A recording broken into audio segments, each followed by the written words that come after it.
বর্তমান রাজনৈতিক প্রেক্ষাপটে আমরা দেখতে পাচ্ছি একের পর এক কাছের মানুষরা মমতা বন্দ্যোপাধ্যায়ের সঙ্গ ছাড়ছেন এবং তারা শিবির বদল করছেন। এই প্রেক্ষাপটে আমরা রয়েছি, আমাদের সঙ্গে রয়েছেন রাজীব বন্দ্যোপাধ্যায়, রাজ্যের প্রাক্তন মন্ত্রী এবং দুবারের বিধায়ক হয়েছিলেন, এবং সম্প্রতি দেখা যাচ্ছে তার যে সোশ্যাল মিডিয়া হ্যান্ডেল সেখান থেকেও তিনি ডিপি বদল করেছেন এবং সেই বিষয়টিও রাজনৈতিক কারণে যথেষ্টই প্রাসঙ্গিক হয়ে উঠেছে। আমরা বেশ কিছু বিষয় নিয়ে তার সঙ্গে কথা বলবো। দাদা, নিউজ টাইমে আপনাকে স্বাগত। প্রথমেই যেটা দিয়ে শুরু করলাম যে আপনার ডিপি বদল এবং সেখানে বেশ কিছু ইঙ্গিত দেখা যাচ্ছে, এর কারণটা ঠিক কি? দেখুন, আমি প্রথমে বলি, যেটা সবাইকে কি শিবির বদল করেছে জানি না, আমার শুধু একটাই অভিযোগ অভিষেক বন্দ্যোপাধ্যায়ের বিরুদ্ধে, মমতা বন্দ্যোপাধ্যায়ের বিরুদ্ধে নয়।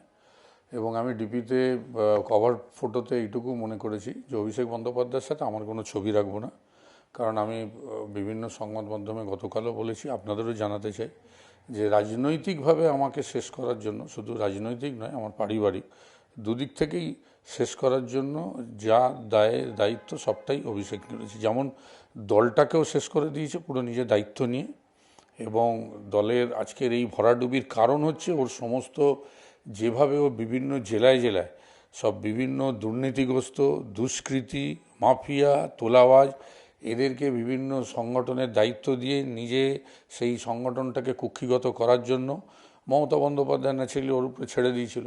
এবং যেইভাবে করে প্রত্যেক কটা জেলায় নেতাগুলোকে এমনভাবে রেখেছিল, এবং সেই নেতাগুলোর ভাবমূর্তি এত খারাপ, মানুষের কাছে এত ভাবমূর্তি খারাপ, আর তাদের চোখ দিয়ে অভিষেক বন্দ্যোপাধ্যায় দেখত। সেই কারণে আজকে সাধারণ মানুষ এই সমস্ত নেতাদের দিকে তাকিয়ে, অভিষেক বন্দ্যোপাধ্যায়ের দিকে তাকিয়ে তৃণমূল কংগ্রেসকে বর্জন করেছে। এবং এইভাবে ও বিগত 5টা বছর আমার রাজনৈতিক কেরিয়ার শেষ করার জন্য কখনো ত্রিপুরায় পাঠানো, এবং ত্রিপুরায় পাঠিয়ে যখন সংগঠনে দ্বিতীয় স্থান অধিকার করি আমরা, তারপরে হঠাৎ করে উধাও হয়ে যাওয়া, সংগঠন থেকে সরিয়ে নিয়ে নেওয়া, আমাদেরকেও তুলে নেওয়া করে সেখানকার সংগঠনও 12টা বাজালো। আবার যখন মমতা বন্দ্যোপাধ্যায় আমায় চাইলো ত্রিপুরা থেকে এইখানে ফিরিয়ে নিয়ে আসবেন, সেই সময় আবার আমাকে আবার নতুন করে ত্রিপুরায় বললো, না ত্রিপুরায় পড়ে থাকতে হবে, নির্বাচন করতে হবে, যখন অবস্থা খুব খারাপ। যাই হোক, সে ত্রিপুরা করলাম, তারপরে উত্তরবঙ্গ করলাম, পঞ্চায়েত নির্বাচন করলাম, তারপরে পূর্ব মেদিনীপুর করলাম, কখনো পশ্চিম মেদিনীপুর, কখনো দক্ষিণ দিনাজপুর, কখনো উত্তর দিনাজপুর, অর্থাৎ সারা বাংলা ঘুরলাম 5টা বছর ধরে। অন্তত আমার এই আশায় ছিলাম যে আমাকে বলাও হয়েছিল যে 1-2 বছর কষ্ট করো, তারপরে আমরা একটা ব্যবস্থা করে দেবো। আমি দেখলাম পরপর 1 বছর, 2 বছর, 3 বছর, 4 বছর অনেক লোক পুনর্বাসন পেয়েছে, অনেক লোককে অনেক জায়গা দেওয়া হয়েছে, কিন্তু রাজীব বন্দ্যোপাধ্যায় এত পরিশ্রম করার পরও জায়গা দেওয়া হয়নি। তাও আমি মুখ বুজেছিলাম। আমি ভেবেছিলাম অন্তত 26-এ এসে, যেখানে আমার জন্ম, যেখানে আমার কর্ম, যে মানুষজনের সাথে আমার রেগুলারের যাতায়াত, যাদের জন্য কিছুটা হলেও আমি মানুষের সঙ্গে একটা অন্যরকম সম্পর্ক, আমার পরিবারের সম্পর্ক, যে হাওড়া জেলা, হঠাৎ করে রাতারাতি আমি সংবাদ মাধ্যমে শুনছি যে আমাকে টিকিট দেওয়া হচ্ছে পশ্চিম মেদিনীপুরের ডেবরায়। অর্থাৎ পুরোপুরি একদম প্ল্যান করে আজকে ও আমার রাজনৈতিক ভবিষ্যৎ শেষ করেছে। এবং এই আমাকে ডেবরায় পাঠানোর দরুন আমার পরিবারের, আমার স্ত্রী সাংঘাতিক শুনে শক পেয়েছিলেন, অসুস্থ হয়েছিলেন, হাইপার টেনশন ছিল, আমি ওখানে ছিলাম, ও একা এখানে ছিল। এই করতে গিয়ে সেও মানসিকভাবে একদম, মানে বলতে পারেন একটা হার্ট অ্যাটাক হয়ে মাল্টি অর্গান ফেলিয়ার হয়ে সেও চলে গেল। এমনকি অভিষেক বন্দ্যোপাধ্যায়ের একটা সৌজন্য নেই যে মারা যাওয়ার পরে একবার আমাকে একটা ফোন করে অন্তত সান্ত্বনা দেন। মমতা বন্দ্যোপাধ্যায় দিয়েছেন, কিন্তু অভিষেক বন্দ্যোপাধ্যায় দেয়নি। তাই মমতা বন্দ্যোপাধ্যায় যখন ওকে বাঘের বাচ্চা বলেন, বাঘ বলেন, তখন সত্যি আমাদের কষ্ট হয় যে কাকে বাঘ বানাচ্ছেন আর কাকে বাঘের বাচ্চা বানাচ্ছেন। ওই যে কেউ কেউ বলেছেন কান দিয়ে দেখেন, আমি জানি না কী দিয়ে দেখেন। তবে এটা ঠিক যে উনি যত অভিষেক বন্দ্যোপাধ্যায়কে ডিফেন্ড করবেন, যত অভিষেক করবেন, তত কিন্তু আমার মনে হয় সাধারণ মানুষ অভিষেককে কেউ পছন্দ করছে না, এবং দলের তৃণমূল কংগ্রেসের কর্মীরাও আমার মনে হয় না কি অভিষেক বন্দ্যোপাধ্যায়কে পছন্দ করেন। আমি সেই কারণে অভিষেক বন্দ্যোপাধ্যায়ের সাথে সংস্পর্শ যাতে কোনো না থাকে, তার জন্য আমি ডিপি চেঞ্জ করে দিয়েছি। এই প্রসঙ্গটাতে আমি আসতাম।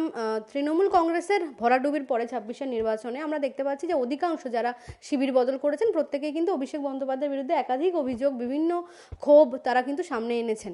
এবং তার পরবর্তীতে মমতা বন্দ্যোপাধ্যায় সম্প্রতি যেটা বলেছেন যে বাঘের মতো লড়াই করছেন অভিষেক বন্দ্যোপাধ্যায়, এবং তিনি কোথাও গিয়ে তাকেই সাপোর্ট করার একটা চেষ্টা করছেন, মানে এখন একটা গান্ধারীর ভূমিকা পালন করছেন তিনি, যেটা আমরা দেখি। গান্ধারীর ভূমিকা তো বটেই। এবং আমাকে বলতো কিসের বাঘ, ও কি করেছে?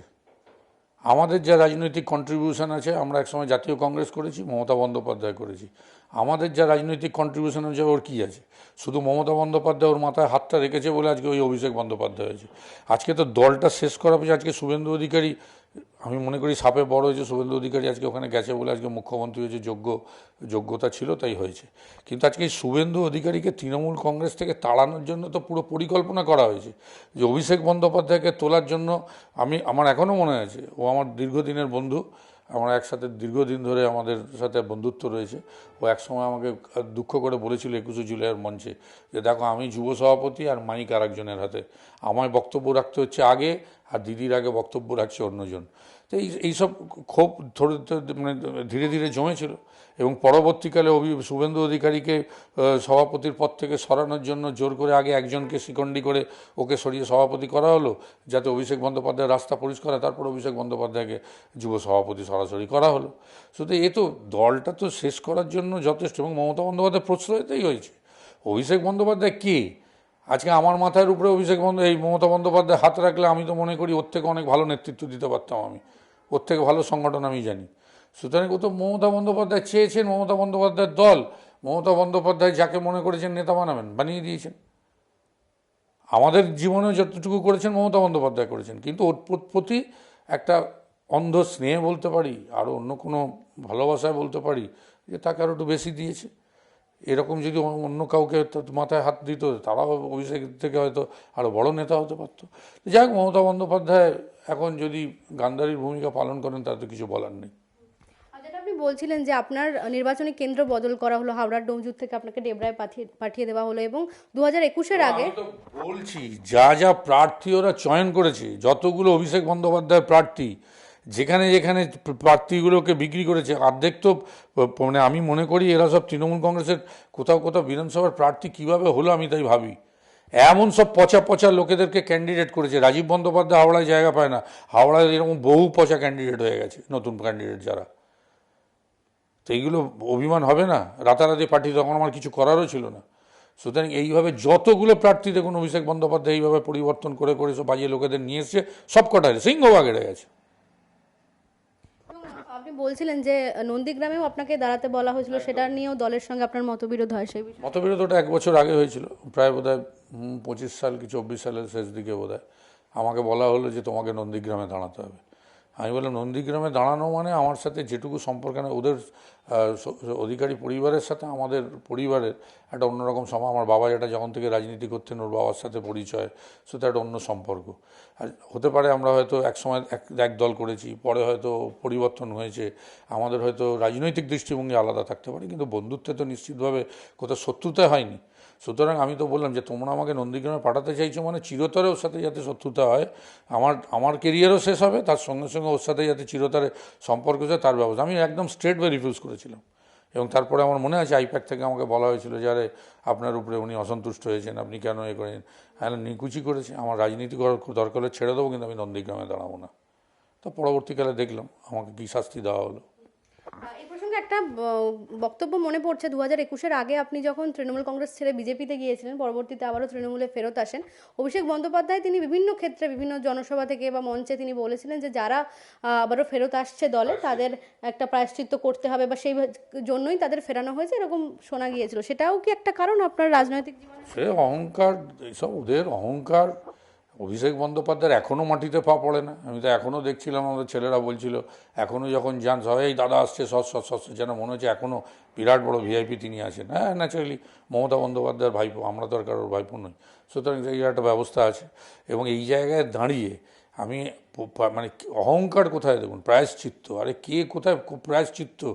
আজকে অভিষেক বন্দ্যোপাধ্যায়কে কী কী প্রায়শ্চিত্ত করতে হবে আমি তো চাই, আমার মন্তর থেকে চাইছি যে এখন অভিষেক বন্দ্যোপাধ্যায় দেখি কী কী প্রায়শ্চিত্ত করে আগামী দিনে। অভিষেক বন্দ্যোপাধ্যায় আগামী দিনে কী করে সেগুলো দেখার আমি অপেক্ষায় রইলাম। প্রায়শ্চিত্ত এগুলো সব বড় বড় কথা। প্রায়শ্চিত্ত কত লোক কী প্রায়শ্চিত্ত করেছে। অনেকে তো দলে ঢুকে অনেক বড় বড় জায়গায় পৌঁছে গেছে, কিন্তু রাজীব বন্দ্যোপাধ্যায় কেন সাফার করেছে? আজকে প্রশ্নটা করুন তো। অনেকে তো দল পরিবর্তন করেছে, তারপরে আবার দলে এসছে, তাদের সব কত বড় বড় তাদেরকে সব উপহার দেওয়া হয়েছে। আমি আর কারোর নাম বলতে চাই না, আমি ব্যক্তিগত আক্রমণ কাউকে করি না। আপনারা এই খোঁজ নিয়ে দেখে নিন না, কে কোথায় কবে কি পরিবর্তন করেছে, কে কোথায় এসছে, কে কবে কোথায় কি বক্তব্য রেখেছে, কত গালাগাল করেছে, তারপরে তারা প্রাইজ পোস্টিং পেয়েছে, এগুলো আমরা জানি না। কে প্রথম কয়লা চোর বলেছিল, তারা কত প্রাইজ পোস্টিং পেয়েছে খুঁজে বার করুন না, আমি কেন নাম বলতে যাব। সুতরাং সবার ক্ষেত্রে সব ভালো হয়ে গেল, আর রাজীব ব্যানার্জির ক্ষেত্রে খালি প্রায়শ্চিত্ত 5 বছর ধরে করলো, করে আমার রাজনৈতিক জীবন পারিবারিক জীবন দুটোই শেষ হলো। সেই জন্য তো আমি বারবার বলেছি ওর সংস্পর্শে ওর সঙ্গে সংস্পর্শ যেখানে থাকবে আমি থাকবো না। এই যে আপনি বলছেন যে রাজীব বন্দ্যোপাধ্যায়কে কেন সাফার করতে হলো, বা আপনার যে ক্ষোভগুলো রয়েছে অভিষেক বন্দ্যোপাধ্যায়কে নিয়ে, সেটা নেত্রীকে জানিয়েছিলেন? কারণ এই প্রশ্নটা তো উঠবে যে দলের ভরাডুবির পরে কেন আপনারা এই কথাগুলো বলছেন। যখন আমি সেই নন্দীগ্রাম যখন আমায় বলা হলো, তারপরে কিন্তু আমি আমার মাধ্যমে চিঠি দিয়ে এবং আমার কিছু শুভানুধ্যায়ী আছে যারা মমতা বন্দ্যোপাধ্যায়েরও শুভানুধ্যায়ী, তাদের মাধ্যমে বার্তা গেছিল এবং সবই বলা হয়েছে। এখন ওই যে আপনি যে কথা বললেন গান্ধারী, গান্ধারী কেউ সেজে থাকলে তো আর কিছু করতে পারবেন না। যাক ছাড়ুন, এখন আর এসব নিয়ে বক্তব্য নেই। আমি শুধু একটাই বক্তব্য, দিদির সাথে ছিলাম, দিদির সাথে আছি আমি। কিন্তু অভিষেক বন্দ্যোপাধ্যায়কে যদি এই বাঘের বাচ্চা বলে, আর অভিষেক বন্দ্যোপাধ্যায়কে যদি এইভাবে নীতি নির্ধারণ বা পলিসি মেকিংয়ে যদি তাকে দায়িত্ব দেওয়া হয়, তাহলে আমাকে ভাবনা চিন্তা করতে হবে। 26-এর নির্বাচনের পরবর্তীতে আমরা দেখছি যে তৃণমূল কংগ্রেসে একটা নতুন শিবির তৈরি হয়েছে, এটা নতুন তৃণমূল। ঋতব্রত বন্দ্যোপাধ্যায় বা সন্দীপন সাহারা তাদের মতো করে একটা দল গঠন করেছেন, অনেকেই তাদের শিবিরে যোগ দিয়েছেন। এই বিষয়টা নিয়ে আপনার কি মূল্যায়ন, বা আপনার সঙ্গে কোনো রকম কথা হয়েছে? কে কী করেছে না, আমি কারোর সাথে এখনও কথা বলিনি, বলবও না। এবং আমি আপনাকে বলি, এটা আমার নিজের ব্যক্তিগত মত। কেন দেখুন, একটা মানুষ যখন মানে একদম খাদের কিনারায় এসে দাঁড়িয়ে যায়, আমাকে অনেক কিছু গালভরা প্রতিশ্রুতি দেওয়া হয়েছিল, কিন্তু 5 বছর পরে ডেবড়া পাওয়ার পরে, আমার পরিবার হারিয়ে যাওয়ার পরে আমার উপলব্ধি হয়েছে, আর যাই হোক রাজনীতি যদি করতে হয় তাহলে ঠিকমতো করবো, নতুবা এইরকম এই প্রায়শ্চিত্ত বা এই এই এই অভিষেক বন্দ্যোপাধ্যায়ের সঙ্গে থাকবো না। সেই জায়গা থেকে দাঁড়িয়ে আমি আবার বলি, কারা কোথায় কি দল করে, আমি এত বন্দ্যোপাধ্যায়ের সাথে ছিলাম বা আছি। তো মমতা বন্দ্যোপাধ্যায়ের জন্য এখনও ওনার 21শে জুলাইয়ের জন্য কি প্রস্তুতি, সেটা আমি বিগত দিনে আমার জেলায় বসে বসে সব করেছি, লোকেদের সাথে যোগাযোগ করে যা যা করার করছি। আমি তো কারোর সাথে যোগাযোগ করিনি, কে কী করছে এটা তাদের ব্যক্তিগত ব্যাপার, আমি এখনও কোনো সিদ্ধান্ত নিইনি। এবং তাৎপর্যপূর্ণভাবে আপনার অফিসেও আমরা দেখতে পাচ্ছি মমতা বন্দ্যোপাধ্যায়ের ছবিটা এখনো পর্যন্ত জলজল করছে। সেক্ষেত্রে আপনি 21শে জুলাইয়ের প্রসঙ্গ তুললেন, সামনে 21শে জুলাই, এবারে ব্যতিক্রমীভাবে একাধিক 21শে জুলাইয়ের শহীদ স্মরণ পালিত হবে। আপনি এখনো পর্যন্ত কালীঘাটপন্থী তৃণমূল কংগ্রেসের সঙ্গেই থাকছেন? নিশ্চয়ই, আমি জানি না, আমি কাল থেকে এইসব বলার পরে মমতা বন্দ্যোপাধ্যায় আমাকে কি করেন আমি জানি না। নিশ্চিতভাবে তিনি যেহেতু গান্ধারী, অভিষেক বন্দ্যোপাধ্যায়ের প্রেমে অন্ধ, ন্যাচারালি তার কাছে অভিষেক বন্দ্যোপাধ্যায়ের গুরুত্ব বেশি, রাজীব বন্দ্যোপাধ্যায়ের গুরুত্ব কম। সুতরাং তিনি কি সিদ্ধান্ত নেন তার অপেক্ষায় রয়েছি আমি। যদি উনি মনে করেন যে এখনও আমি এই দলের কর্মী হিসাবে থাকবো। যদি না মনে করেন তাহলে নিশ্চিতভাবে আগামী দিনে দেখুন, আমি বারবার বলেছি যে রাজনীতি করি মানুষের স্বার্থে, মানুষের জন্য। যদি রাজনীতি মানুষের জন্য করতে হয় তাহলে নিশ্চিতভাবে ভাবতে হবে, আদারওয়াইজ হয়তো রাজনীতি থেকে অবসর নিয়ে, আমি তো একটা সময় বহুজাতিক সংস্থায় ছিলাম, কাজকর্ম করেছি, আগামী দিনে সেই সব নিয়ে চিন্তা ভাবনা করব। আপনাকে তো হাওড়া সদরের সাংগঠনিক জেলার দায়িত্ব দেওয়া হয়েছে, রাজ্য সাধারণ সম্পাদক হিসেবেও নেত্রী আপনাকে দায়িত্ব দিয়েছেন। সেগুলো কিভাবে পালন করছেন, বা সেই দায়িত্ব কিভাবে সামলাচ্ছেন? গতকাল অবধিও পালন করেছি, এখন নেত্রীর অপেক্ষায় রয়েছি, নেত্রী কি বার্তা দেয় এগুলো দেখবো আমি। কারণ এটা তো ঠিক, অভিষেক বন্দ্যোপাধ্যায়কে বলেছি, নেত্রী তাকে বাঘ বলছেন, আর আমি বলছি নেত্রীকে বাঘ বললে, ডিফেন্ড করলে তার বিরুদ্ধে প্রতিবাদ করেছি। নেত্রী সেটা কীভাবে নেন দেখি।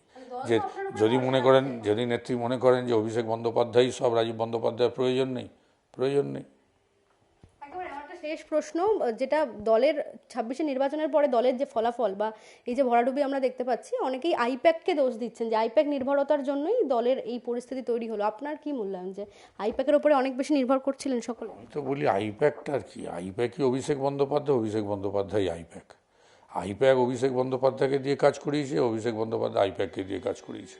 এবং আমার তো মনে হয় আইপ্যাক পুরো সমস্ত কিছু সেটিং করেই করেছে যাতে দলটার ভরাডুবি হয়। সুতরাং এগুলো নিয়ে উচিত মমতা বন্দ্যোপাধ্যায় তদন্ত করা, মমতা বন্দ্যোপাধ্যায়ের উচিত এগুলো নিয়ে কাটাছেঁড়া করা। তবে একটা জিনিস আমি সেদিন বুঝেছি, সেদিন থেকে আমার আরও অভিষেক বন্দ্যোপাধ্যায়ের উপর রাগ হয়েছে, যেদিন মমতা বন্দ্যোপাধ্যায় নিজে আমাকে সামনে বসে অভিষেক বন্দ্যোপাধ্যায়কে বলেছিলেন, আমি তো তোদের বলেছিলাম রাজীবকে হাওড়া থেকে ঠিক আমার রাজনৈতিক জীবন শেষ করার জন্য।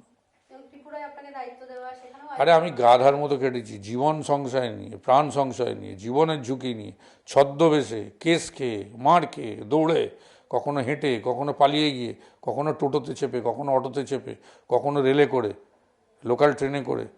আমি কি পরিশ্রম করেছি যারা দলের ওখানে কর্মী আছে তারা বলতে পারবেন।